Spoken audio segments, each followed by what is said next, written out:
the biggest reason I'm so willing to share my youth is not so much because I think it's a pity party situation for me, but mostly because I feel like it's actually very common to grow up in a broken home where maybe there's a little bit of violence going on. There's some things that are not ideal, are not the picture perfect movie version of a family. There was certainly a broken home going on. There was infidelity going on. There was violence going on, either with us directly or between the father and stepfather. There was violence with the mom.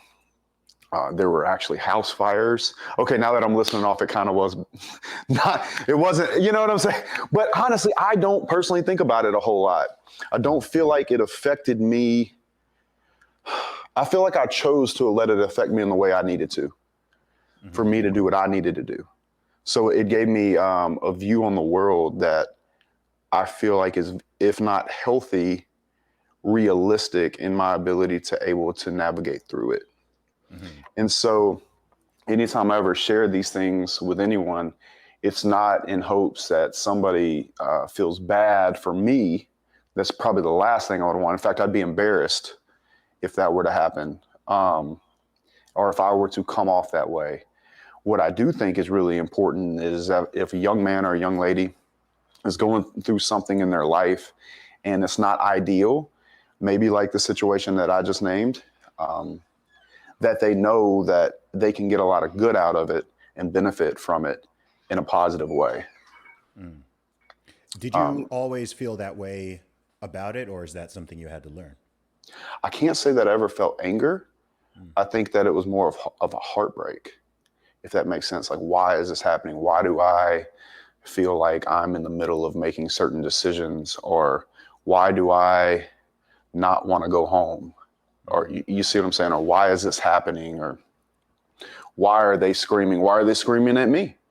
You know, why are they hitting each other? Why is this crazy lady hitting me? You know, like those types of things. And then I kind of went through like this progression of like seeing things, like there would be things happen, like particularly to as soon as I started to get into late junior high and I could start spending the night at other people's house. It was my little sister that I think took the brunt of it. She's 18 months younger than me. And so like she would come to school and she might have like a little speck on her eye or something like that. And they'd be like, hey, what happened? And we're like, yo, you know, we got to go home to this lady, you know. And it was not very male driven. It was mostly, you know, the mother. I'll tell you, I'll never forget the day I knew that she would never touch me again. I was in high school as a sophomore. And you know how like when you get to your sophomore year and you're like playing football, did you play sports in school? I played, I played a lot of sports. Rugby was my Yeah. main sport because I was in boarding school in the UK at that time. So rugby is the Nice. closest thing to American football. Nice. But you also hold the deadlifting record over there, I right? do, yeah, for sure. Yes, which I'm a huge fan of. Um, but I was lifting weights and, you know, I was 6'2", 6'3" at the time, probably 210 pounds. And I'd said something to her. I was brushing my teeth and she said something crazy to me and I said something back. And she went and she drew her fist up at me and her eyes would always get big. And she was a strong woman. A lot of my genetics came from her. And she read her fist back at me and I looked down at her and I asked her, I said, what the insert four-letter word are you really going to do? And I'll never forget watching her like almost shrivel back. You know what I'm saying? And I knew like, bro, she ain't hitting me no more. But it didn't really cover my siblings, right? I was the oldest. Okay. But man, I think that those things are unfortunately sometimes more common than maybe people would want to believe. And maybe that was my experience and that it's not as common as I think. I don't know. I just I don't know anything else, you know, than that situation coming up. So for me, I feel like all you can really do is flip it to a positive. That's all you can really do with it. You know, okay, well, what in there can I take with me? Or what do I have with me today? What kind of grit do I have with me today because of that scenario? Or what did I see? Well, I saw one thing, but I was told another. Where very clearly as an adult looking back, I can see the truth in the actions.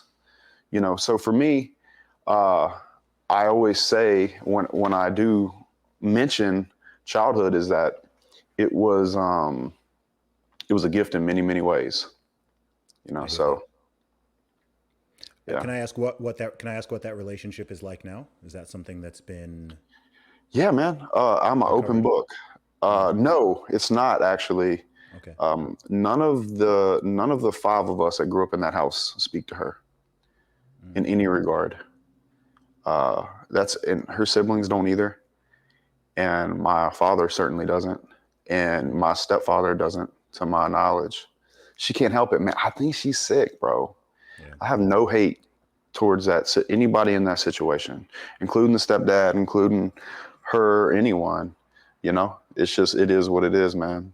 Yeah. So Can you tell me a little bit about your dad? yeah, man, good guy. My dad. Do you keep a red pill at all? Like Rolo and everybody, right? Yeah. Yeah, for sure. The way I look at my dad is that he was a really really good man, but he didn't have information. Mm, My dad was, he was doing the best he could with the information that he had. And I think that's probably the most important thing that I could say about my father. He did a lot of things that I wouldn't do. He put up with a lot of things that I would not put up with. However, he only had his upbringing in North Mississippi and Oxford. His father was a World War II tail gunner. He came home. He built a house with his bare hands. He bought as much land as he could. He started farming cotton. So my father, grew up working on the farm with him, with his brother. And he saw that marriage work, and he saw Christianity work. They went to church every Sunday. He's a very God-fearing man, my father is. And he did everything he knew to do that was correct with the information that he had.